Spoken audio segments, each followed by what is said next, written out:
여러분 안녕하세요. 즐거운 설 연휴 보내셨나요? 지난 방송에서는 지난주에 딱히 커다란 이슈나 이벤트가 없다는 말씀을 드렸었죠. 굳이 하나를 딱 꼽자면 연준에서 발표한 대출 환경과 대출 연체율에 관련한 이벤트가 있었는데요. 미국의 금융 컨디션을 확인하면서 경기 흐름 전망까지 가능하다는 점에서 주목하실 필요가 있다는 말씀까지 드렸었어요. 그럼 오늘도 지난주 이벤트에 관한 집중 정리와 함께 이번 주 반드시 체크해야 할 이벤트에 관한 이야기까지 아버지 모시고 얘기 나눠보도록 하겠습니다.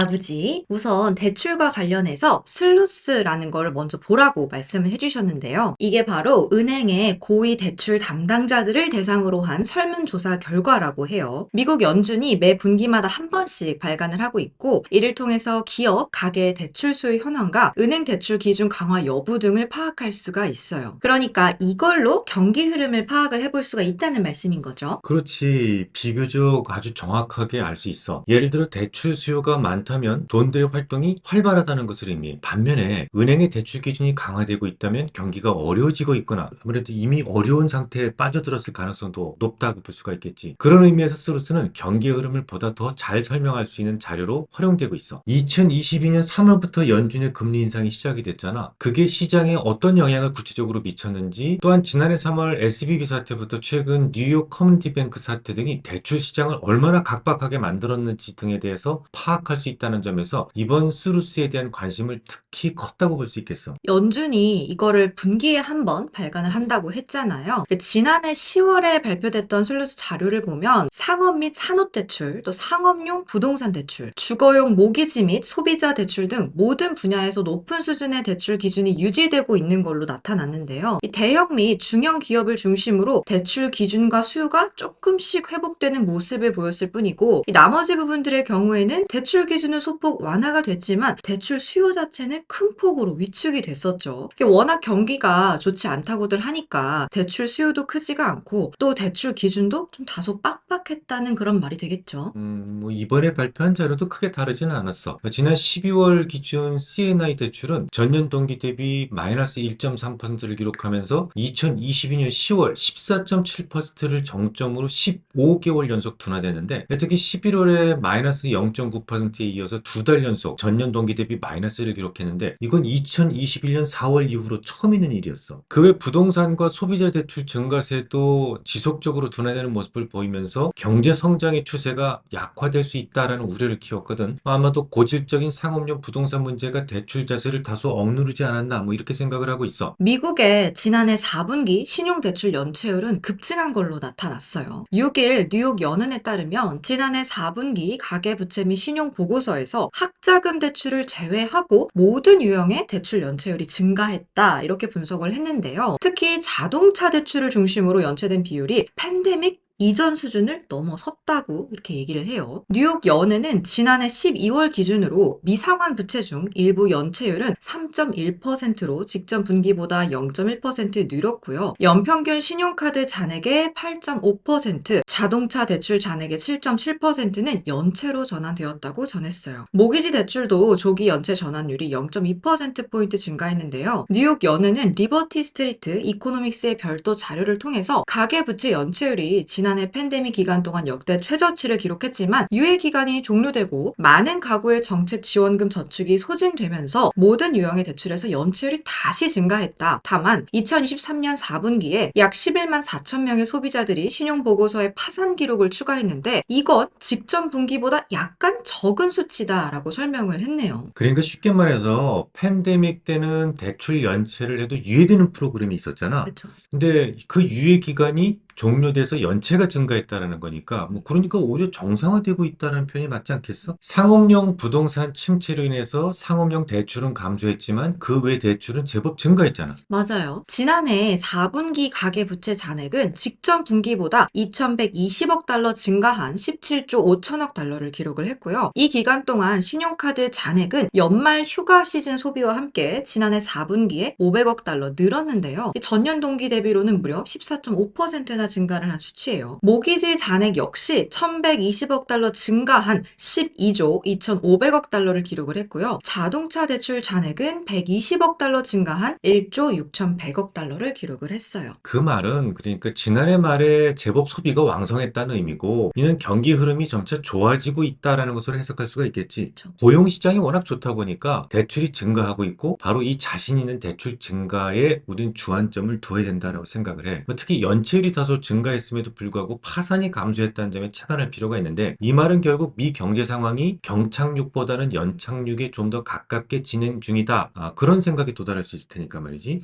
이번에는 이번 주 주요 이벤트에 관한 이야기를 나누기 전에 주말 그리고 설 연휴 기간 동안에 있었던 빅 이벤트를 먼저 짚고 가야 할 것 같아요. 뭐가 좀 많았는데 주로 반도체에 관련된 이벤트였던 것 같아요. 그렇지. 첫 번째는 반도체 칩 제조사이자 설계사인 ARM이라고 그렇게 얘기하는데 ARM의 실적이 발표됐어. 어떻게 발표됐니? ARM의 지난해 4분기 매출은 14% 늘어나서 8억 2천만 달러를 기록을 했고요. 주당 순이익은 29센트였어요. 이건 월가 예상치 7억 6천만 달러와 25센트를 상회하는 남 서프라이즈한 실적이었죠. 뿐만 아니라 올해 1분기 매출을 9억 5천만에서 9천만 달러까지, 주당 순이익은 28에서 32센트에 이를 거라고 전망을 했는데요. 이건 월가 예상치인 7억 8천만 달러, 21센트를 크게 웃도는 수치예요.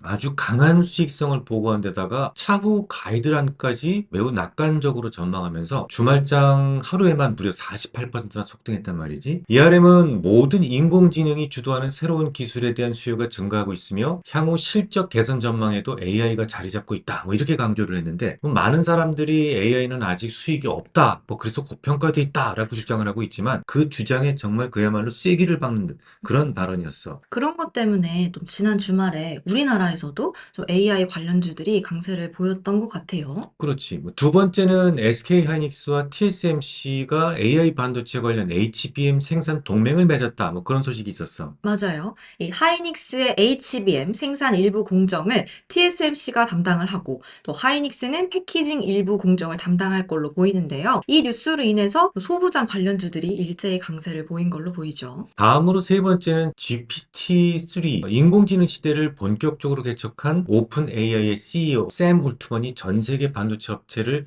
재편하려는 계획을 추진 중이다라는 소식이 있었어. 맞아요. 그 월스트리트 저널은 8일 소식통들을 인용해서 알트만이 5조에서 7조 달러 자본을 조성을 해서 반도체 생산 설비 구축을 계획하고 있다고 보도를 했는데요. 5조에서 7조 달러면 우리 돈으로 한 6,600조에서 9,300조 원 정도 되는 건데 규모가 굉장히 크거든요. 그렇지.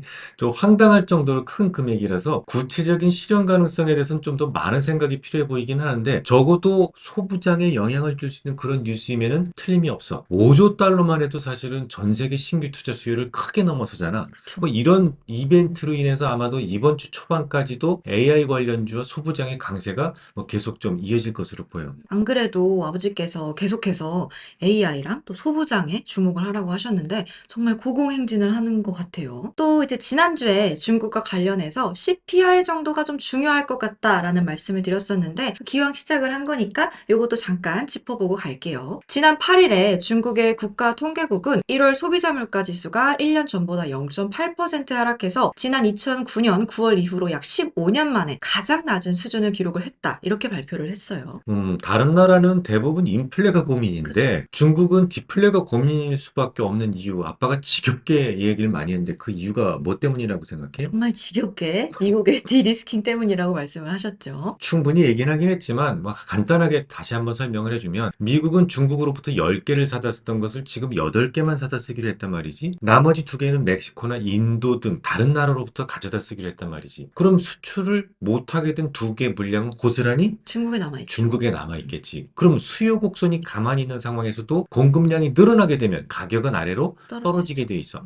실제로 중국의 대미 수출액은 1년 전보다 20%가량 줄어든 4,272억 달러, 우리 돈으로 약 567조 원에 그쳤는데 이건 10년 전 수준에 불과한 수치야. 그럼 중국이 디플레에서 탈출하려면 어떻게 해야 되겠어? 생산을 줄이는 수밖에 없겠죠. 그렇지. 실제로 중국 제조업체도 침체 국면을 벗어나지 못하고 있는데 지난달 구매 관리자 지수는 49.1을 기록하면서 4개월 연속 기준치인 50을 하회했거든. 이건 시장 전망치인 마이너스 0.5%를 밑도는 수치이기도 하고 또 지난해 10월에 기록했던 마이너스 0.2% 이후로 4개월 연속 하락하고 있는 수치야. 실제로 미국 통계국에 따르면 멕시코는 지난해 대미 수출액 4,756억 달러, 우리 돈으로 약 631조 원을 기록하면서 최대 대미 수출국으로 등극을 했다고 하더라고요. 멕시코가 중국을 넘어선 건 20년 만에 처음 있는 일이라고 하고요. 이 중국과 관련된 것들은 아직은 딱히 개선이 될 조짐이 없어 보인다는 게 좀 문제인 것 같아요. 아무래도 원인 치료인 디리스킹에 대한 치료가 되고 있지 않으니까요. 그럼 바로 이어서 이번 주 주요 이슈에 대해서 얘기를 해볼게요. 어떤 것들이 있을까요, 아버지? 당연히 가장 중요한 이슈는 1월 CPI, 소비자 물가지수겠지? 그렇겠죠. 파월 연준 의장이 인플레이션 목표치인 2%로 지속 가능하게 하락하고 있다는 더 많은 증거가 필요하다. 이렇게 발언을 했고, 그 외에 여러 연준 인사들도 역시 비슷한 발언을 했잖아요. 때문에 당연히 우리 같은 시장 참여자들은 연준에서 바라고 있는 그 숫자가 좀 잘 나와줄지 거기에 가장 주목하고 있다고 생각을 합니다. 우선 지난 12월 미국 CPI는 주거비나 전기료 상승 등의 영향으로 인해서 전월 대비 소폭 반등했었단 말이지. 여기에 고용지표도 견고한 모습을 보였어. 때문에 당연히 3월에 금리가 인하될 확률은 뚝 떨어져 버렸고 그래서 더욱 1월 CPI 결과가 중요할 수밖에 없는 거야. 결과치에 따라서 상반기 금리 인하 기대감이 다시 재조정될 거 아니겠니? 그렇죠. 일단 11일 미국 노동부에 따르면 지난 12월 CPI 상승률은 전월 대비 0.2% 상승해서 당초 보고됐던 상승률 0.3%보다 조금 낮게 조정이 됐어요. 이 변동성이 큰 에너지와 식품을 제외한 근원 CPI는 전월 대비 0.3% 오르면서 기존치와 동일한 모습을 보였고요. 이번 주에 발표될 예정인 1월 CPI에 대한 블룸버그의 컨센서스는 헤드라인 CPI가 2.9%로 코어 CPI가 3.7%로 형성이 되고 있고요. 시장 컨센서스가 맞다면 지난 12월에 기록했던 3.4, 3.9%에 비해서 내려갈 거라는 전망이니까 그나마 좀 다행이네요. 뿐만 아니라 단기 예측력이 뛰어난 클리블랜드 연은의 인플레이션 나우캐스팅에서도 1월 헤드라인 CPI는 2.96%로 코어 CPI는 3.81%로 제시가 되고 있어요. CPI가 시장에 큰 영향력을 줄 것이다라는 것은 당연하지만 이번만큼은 시장 컨센서스와 좀 크게 벗어나지만 않는다면 중립적인 뉴스가 될 것이다라고 전망을 하고 있어. 이미 3월 인하 기대가 크게 낮아진 상황이잖아. 문제는 CPI 발표 이후의 시장 상황인데 아빠 생각은 전과 똑같아. 전이랑 똑같으시다면 CPI가 3%까지는 좀 쉽게 하락을 해도 그 아래에선 좀 속도가 좀 느려질 거다, 좀 완만해질 거다라는 의견이 여전히 같다는 말씀이시죠. 그렇지. 내가 그때 당시에 세 가지 이유 때문이다라고 얘기를 했었는데 첫 번째는 주거비와 같은 끈적끈적한 요인들 때문이고 두 번째는 점점 심해지는 중국에 대한 디리스킹 그리고 마지막으로 세 번째는 여전히 타이트한 고용시장 때문이야. 게다가 하나 더 추가될 것 같은데 최근 파나마 운하 가뭄에 이어서 예멘 후티 반군의 공습 때문에 홍해 항로에 차질이 생긴 것 요게 좀 장기화될 우려가 짙어지고 있잖아. 이 문제가 물가에 새로운 압력을 가하기 시작했거든. 실제로 해상 물류 운임비가 가파르게 상승하기도 했고 이건 향후 물가 상승 압력으로 작용할 수도 있어. 물가가 올라갈 만한 요인들이 정말 거짓말처럼 쉬지도 않고 등장을 계속하고 있는 것 같아요. 이 예멘의 후티, 홍해와 관련한 것만큼은 더 이상 길어지지 않았으면 했는데 어쩔 수 없이 계속 예민하게 주시를 하고 있어야 될 것 같네요. 그 외에 2월 16일에는 미시건대 소비자 심리지수가 발표될 예정이에요. 그보다 먼저 발표된 컨퍼런스 보드 소비자 신뢰지수도 2021년 12월 이후로 최고치를 기록하면서 소비 심리 개선이 확인이 되고 있었어요. 이 컨퍼런스 보드의 소비자 신뢰 지수는 고용을 베이스로 추출하고 미시건대 소비자 심리 지수는 가계 소득을 베이스로 추출한다라는 점이 좀 다르기는 하지만 워낙 컨퍼런스 보드 신뢰 지수에서 자신감을 보였었기 때문에 미시건대 소비자 심리 지수 예비치도 전월 대비 개선될 것이다라고 전망을 하고 있어. 소비자 심리 지수는 뭐야? 말 그대로 소비자들의 미래 소비 심리를 대변하잖아. 소비는 미 GDP의 70%를 차지한다는 점에서 그 중요도를 굳이 설명할 필요도 없어. 최근 미국 경제 지표가 예상보다 예전보다 더 견고한 가운데 IMF에서도 미국 경제 성장률 전망치를 최근에 상향 조정했었잖아. 때문에 경기 연착륙 전망이 우세해졌어. 그리고 시장에 대한 악영향을 미칠 가능성이 크지 않다. 이렇게 보고 있어. 그럼 그 다음으로 이어서 2월 15일에는 1월에 소매 판매가 발표될 예정이에요. 이것도 사실 두말 필요 없을 정도로 가장 중요한 지표 중에 하나라고 볼 수 있겠죠. 그럼 미국에서 정말 고용 동향 그리고 소매 판매만 멀쩡하면 경기 침체는 없다라고 생각을 해도 돼. 그만큼 최상급의 중요도를 가진 지표인데 역시 이번에도 양호한 흐름을 이어갈 것으로 보여. 미국 재무부 장관 제넷 옐런이 물가가 오른 것만큼 급여가 상승을 했기 때문에 소비가 줄지 않고 있다, 이런 얘기를 했었잖아요. 때문에 고용시장이 침실한 만큼 아직은 소매 판매에서 부정적인 숫자가 나올 가능성은 그렇게 크지 않아 보인다는 거네요. 그렇기 때문에 지난달 정도로만 좀 지켜준다고 하더라도 올해 미국 경기 낙관론은 당분간 지속될 것으로 예상하고 있어. 간단하게 정리해보면 이번 주 초에는 아까 말했던 반도체 소부장 그리고 기존의 저 PBR 관련주에 계속해서 좀 집중해보려고 해. 저번 주에 말씀해 주셨던 것도 계속 집중하고 이번에는 추가로 반도체 소부장에 조금 더 관심을 기울일 그렇지. 필요가 있다는 거네요. 또 이번 주에 나오는 경기 지표들이 아주 중요도가 높은 지표들이긴 한데 하지만 시장에 아주 큰 변동성 요인으로 작용하지는 않을 가능성이 커 보여.